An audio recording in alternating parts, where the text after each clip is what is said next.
நிலக்கோட்டையில் மே தினத்தில் மத்திய அரசு கொண்டு வந்துள்ள புதிய தொழிலாளர் விரோத சட்ட தொகுப்புகளை திரும்ப பெற வலியுறுத்தி உறுதிமொழி.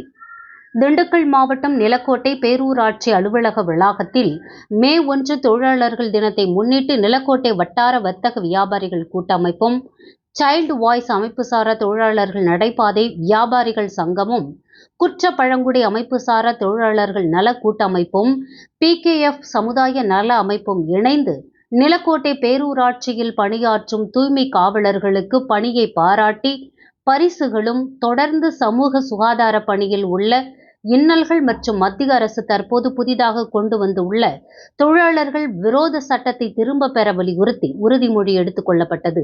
இந்நிகழ்ச்சியில் நிலக்கோட்டை பேரூராட்சி சுகாதாரம் மேற்பார்வையாளர்கள் மஞ்சுளா, பேரூராட்சி தூய்மை காவலர்களுக்கு ஓட்டுநர் மோகன், சைல்டு வாய்ஸ் இயக்குனர் அண்ணாதுரை, நிலக்கோட்டை வட்டார வர்த்தக வியாபாரிகள் கூட்டமைப்பு தலைவர் முருகன் மற்றும் நிர்வாகிகள் முத்துராஜ், பாரதி முருகன், மணிகண்டன் உட்பட பலர் கலந்து கொண்டனர்.